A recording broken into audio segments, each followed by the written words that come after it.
তোমরা হয়তো জানো আমরা কিছুদিন পর একটা জায়গায় যাব, তবে সেখানে যেতে হলে আমাদের ভালো কিছু পোশাক পরা অত্যন্ত প্রয়োজন। সেহেতু ভাবলাম আজকে বেরোবো। তবে দেখো আকাশে প্রচুর পরিমাণে মেঘ, আর তবে ভালো জায়গায় যেহেতু যাব আমাদের ভালো কিছু তো পোশাক কিনতে হবে। তাই আমি ভাইকে বলেছিলাম তাড়াতাড়ি করে রেডি হওয়া ভাই, আমরা আজকে বিকালেই বেরোবো। তারপর ভাই সাইকেলটা বের করলো আর আমি বললাম ভাই ব্যাগটা ধর, আমি ঘরটা তালা মারি। কারণ বৃষ্টি দেখে যদি আমরা না বেরোই তবে আমাদের পোশাকগুলো কেনা হবে না, আর হাতে বেশি দিন সময় নেই, তাড়াতাড়ি করে যা কেনার আমাদের কিনে ফেলতে হবে। তাই আজকে বেরিয়ে পড়লাম। তবে রাস্তায় বেরিয়েও না বৃষ্টি পড়তে শুরু হয়েছে।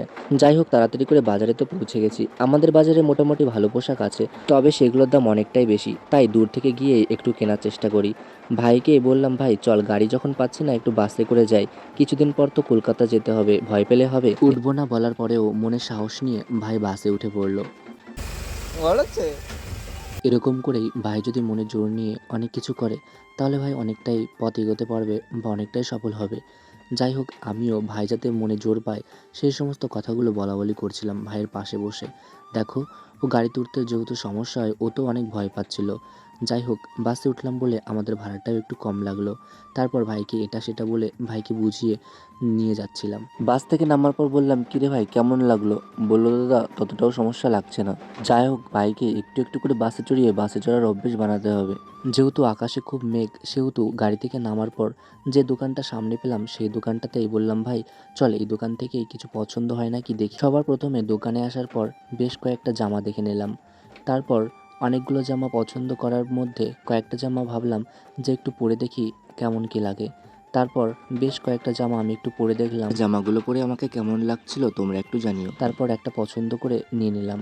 আর আমার যেহেতু কোথাও পরে যাওয়ার মতো প্যান্ট ছিল না, একটা প্যান্টও দেখছিলাম।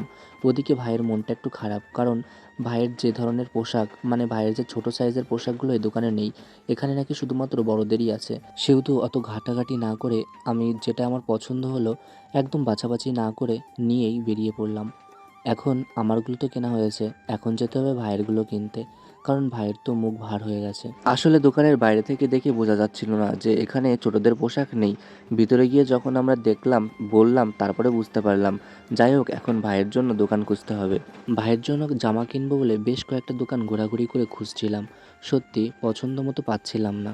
তারপর এই দোকানে এসে বেশ কয়েকটা জামা দেখতে পেলাম, তারপর সেখান থেকে একটা জামা পছন্দ করে নিয়ে নিলাম। সত্যি ছোটদের জামা খুঁজে বের করে পাওয়া অত্যন্ত মুশকিল, আর আমাদের এখানে তো আরও বেশি। যাই হোক একটা জামা পছন্দ করে নিয়ে নিয়েছি।